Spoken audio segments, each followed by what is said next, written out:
Mais ce n'était pas le cas, les gens faisaient des traits. Ça veut dire que tu enlevais tes sourcils pour faire des traits. Des traits.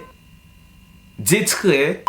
À quel moment on s'est tous mis d'accord, collectivement, pour se dire, ah oui, parce que c'est pas bon, c'est laid. Salut à tous, c'est Willem et on se retrouve aujourd'hui pour une nouvelle vidéo.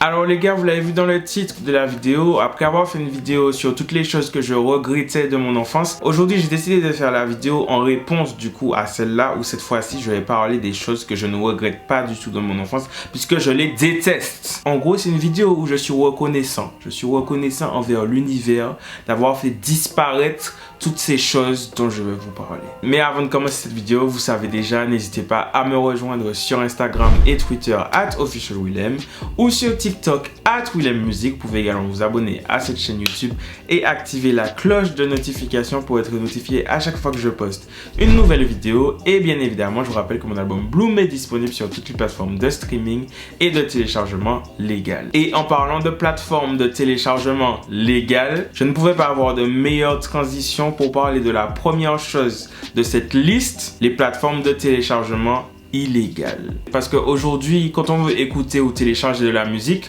on va sur Spotify, on va sur iTunes, on va sur Apple Music, on va sur Amazon Music. Quand on veut regarder un film, on va sur YouTube, on va sur Dailymotion, on va sur Netflix, on va sur Prime Video, on va sur Disney+.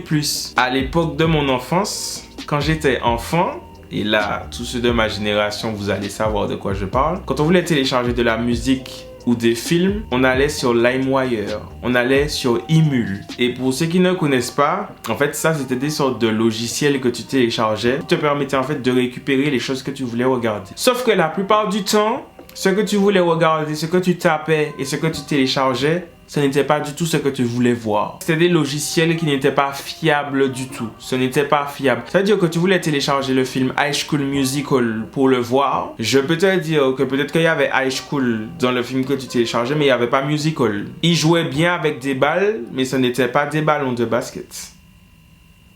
Et parfois, tu pouvais avoir de la chance. Ça veut dire que le film que tu voulais télécharger, c'était vraiment celui que tu téléchargeais. Mais il pouvait quand même avoir une petite surprise. Je me souviens d'une fois où j'avais téléchargé un film en version française. Et le film que j'avais eu, c'était vraiment le film que je voulais voir. Et c'était vraiment la version française. Mais c'était la version française québécoise. Alors, à tous ceux qui me regardent du Québec, je n'ai rien contre vous. Je n'ai rien contre vous, je vous aime vraiment. Mais se taper un film de 1h40 avec l'accent français québécois, quand toi-même tu n'as pas du tout l'accent français québécois, c'est un concept.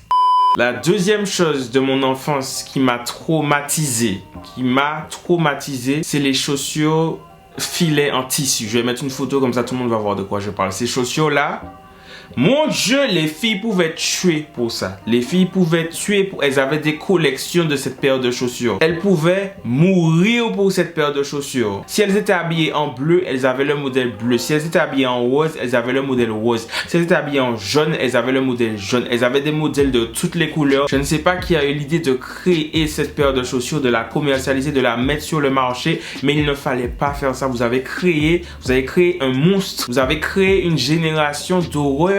Et puis en général, les modes, ça ne durait pas longtemps. Il y a toujours eu des modes comme ça qui arrivent mais qui ne durent pas. Mais cette mode-là a duré longtemps. Ça a duré longtemps. Les gens mettaient ça pour aller partout, pour aller faire les courses, pour aller au supermarché, pour aller à Madjana. Les filles vivaient pour cette paire de chaussures. Et puis pendant tout ce temps où les filles se sentaient fraîches avec leurs chaussures filets, leurs orteils étaient en train de mourir à l'intérieur de la chaussure. Les orteils des filles étaient coincés comme ça au fond de la chaussure. Les orteils demandaient pardon, qu'il pleuve, qu'il vente ou qu'il neige. Les filles avaient cette chaussure-là. Elles vivaient pour cette paire-là. Dieu merci, ces temps sont derrière nous.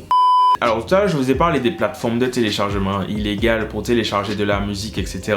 Et une fois que tu téléchargeais la musique, tu mettais la musique sur ton téléphone. Et parfois, tu voulais échanger les sons avec tes potes, etc. Tu voulais qu'ils te donnent des sons ou tes potes voulaient que tu leur passes des sons. Et donc, il y avait une technologie, une invention à mon époque qui s'appelait l'infrarouge. Vous voyez le airdrop qu'on a actuellement, ben dites-vous que genre l'infrarouge, c'est l'ancêtre de AirDrop. Sauf que AirDrop, tu peux être ici et il y a quelqu'un qui est à 10 mètres de toi et tu lui envoies les fichiers depuis là où tu es.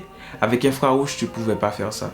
Il fallait que tu prennes le téléphone de la personne, tu prennes le tien et que tu colles les deux pour être sûr que si les téléphones n'étaient pas collés, l'information ne passait pas. Donc tu étais là dans la cour de la récréation à jouer les téléphones siamois avec ton meilleur ami pour avoir un morceau de chanson. C'était vraiment ghetto. On a vraiment connu des temps ghetto.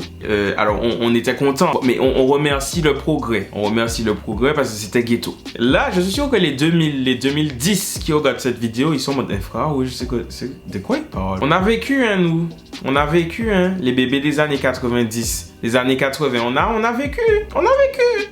Alors là, tout à l'heure, j'ai craché sur les chaussures filets en tissu. Je me suis peut-être emballé parce qu'il y a eu pire que ça. Il y a eu pire que ça et je vais en parler tout de suite. Là, je suis vraiment reconnaissant une nouvelle fois à l'univers pour nous avoir débarrassé de cette sombre période de l'humanité qui était la période swag.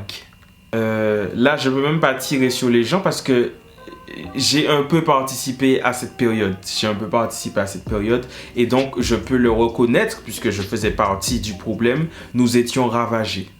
Il faut appeler un chat, il faut dire les choses. On était ravagés. Tu pouvais pas sortir de chez toi habillé comme ça et te dire que tu avais d'être ça. Les casquettes YMCMB, les bandanas, les foulards dans le cou, les Converse avec des lacets multicolores, avec la languette qui vient sur tout ton tibia, les blousons.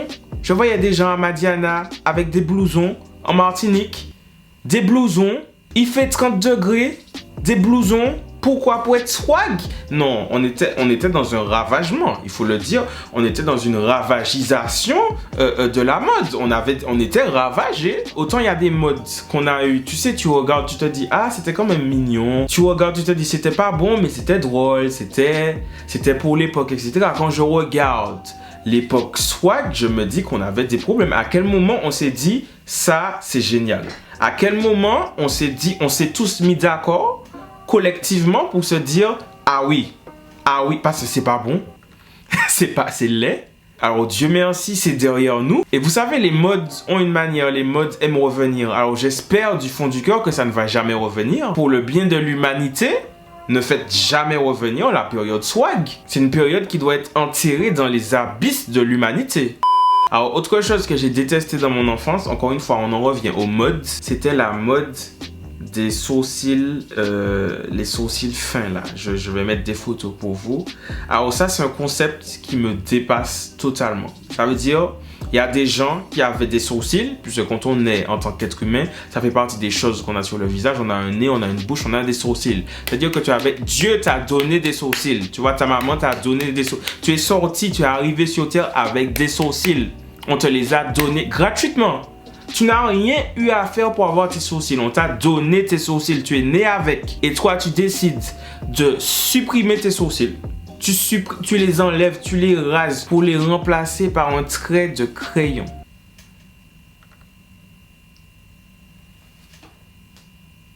Ça aussi, c'est la ravagisation de l'être humain. Ça, c'est la ravagisation de l'humanité. Vous étiez ravagés. Tu as des sourcils. Tu supprimes tes sourcils pour mettre du crayon. Encore une fois, je veux qu'on m'amène la personne qui a décidé de lancer cette mode et qui a dit que voilà, ça c'est la norme. On a des sourcils, on n'en veut pas, on les enlève et on met un crayon. Alors à la rigueur, si tu faisais quelque chose de réaliste, qu'on dessinait de beaux sourcils avec les crayons, comme on peut le faire maintenant, etc. Ok, mais ce n'était pas le cas, les gens faisaient des traits. Ça veut dire que tu enlevais tes sourcils pour faire des traits. Des traits. Des traits. Donc tu es là, tu es en train de parler à quelqu'un et la personne a des lignes au-dessus des yeux. C'est-à-dire que le matin, les gens se préparaient devant le miroir, ils avaient des traits au-dessus des yeux et ils se disaient oui, c'est bon, je peux partir comme ça. Non, c'est pas bon. C'est pas bon, ça n'a jamais été bon, ça ne sera jamais bon. On ne supprime pas ses sourcils pour faire des traits. Et attention, là, je ne m'adresse pas aux gens qui ont les sourcils fins, qui font du remplissage et tout. Là, je m'adresse précisément aux gens qui ont rasé leurs sourcils pour faire des traits. Vous n'êtes pas Picasso, vous n'êtes pas Picasso, vous n'êtes pas Van Gogh. Votre visage n'est pas une toile. On vous a donné des sourcils. Si les sourcils sont là, c'est qu'ils ont une utilité. Alors, gardez les sourcils. Gardez les sourcils. C'est comme si tu as tes tétons, tu coupes tes tétons avec des ciseaux et puis tu mets de la pâte à modeler à la place. Ça n'a pas de sens. Et vous savez c'est quoi le pire? C'est qu'il y a des gens qui continuent à le faire. Cette mode n'est pas derrière nous. Il y a des gens qui continuent à supprimer volontairement leurs sourcils pour mettre des traits. Cessons. Cessez ceci. Alors, avant-dernier truc que je ne regrette pas du tout de mon enfance, que j'ai même détesté, et quand je regarde en arrière sur le passé, je me dis mais pourquoi on a fait ça? Et ça, je me suis souvenu parce que j'ai vu du coup sur TikTok, et je me moquais des gens sur TikTok, et je me suis dit mais attends Willem, t'as fait ça aussi? Quand on était en 6e, je sais plus si les 6e de maintenant font ça, mais les gens de ma génération, quand on était en 6e, et qu'on courait pour aller à la cantine. On courait pour aller à la cantine. Et vous savez pourquoi on courait? On courait parce qu'on voulait arriver parmi les premiers à la cantine pour manger vite. Et comme ça, on avait beaucoup de temps d'interclasse pour profiter de l'interclasse. On était ravagés. Je pense que cette vidéo devrait s'appeler « On était ravagés ». On courait pour aller à la cantine. Ça veut dire qu'on était là et on se tapait des sprints pour aller manger des haricots verts en boîte et du poisson pané. Donc s'il y a des gens qui sont au collège qui regardent cette vidéo, dites-moi dans les commentaires si les 6e courent toujours pour aller à la cantine. J'espère que les gens ne font plus ça parce que ça sert à rien. On ne court pas pour aller manger. Et enfin, la dernière chose que je ne regrette pas du tout de mon enfance, ce sont les forfaits téléphoniques. Alors, je crois qu'en France, on est l'un des pays où les forfaits téléphoniques coûtent les moins chers au monde. Avec les opérateurs que tu as en France, tu peux avoir des forfaits avec 50 Go d'internet, 100 Go d'internet, appel illimité, SMS illimité pour genre 9 € par mois, 15 € par mois, 20 € par mois. À mon époque, quand j'étais enfant, c'était pas comme ça. Dans tes SMS, il fallait compter le nombre de caractères. Tu avais un nombre de caractères limité par SMS. Si tu dépassais ce nombre, en fait, ça comptait pour 2 SMS. Et tu avais un nombre de SMS inclus dans ton forfait. La data, on ne parle même pas de data. Il n'y avait pas de data dans ton forfait. Il n'y avait pas de data dans ton forfait. Tu pouvais appeler, tu pouvais envoyer des SMS. Et si tu voulais envoyer des photos, tu pouvais envoyer des MMS. Mais les MMS, ça coûtait encore plus cher. Je trouve qu'on s'est vraiment fait avoir avec ça. Les opérateurs ont bien profité sur notre dos avec cette histoire de SMS payant. Maintenant, tu peux envoyer tous les SMS que tu veux. Tu peux appeler le nombre de fois que tu veux. Tu as des forfaits internet illimités pour genre 20 € par mois. C'était pas comme ça avant. Donc les gens, profitons parce que ça n'a pas toujours été comme ça.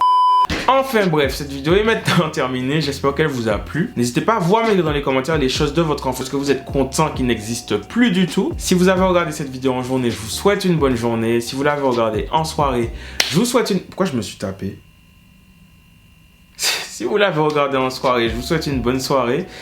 Et je vous dis à très bientôt pour une prochaine vidéo. La vidéo que tu étais en train de regarder est terminée, mais c'est pas grave parce que tu peux toujours regarder celle-là. Tu peux aussi écouter mon album juste ici. Et tu peux t'abonner juste là.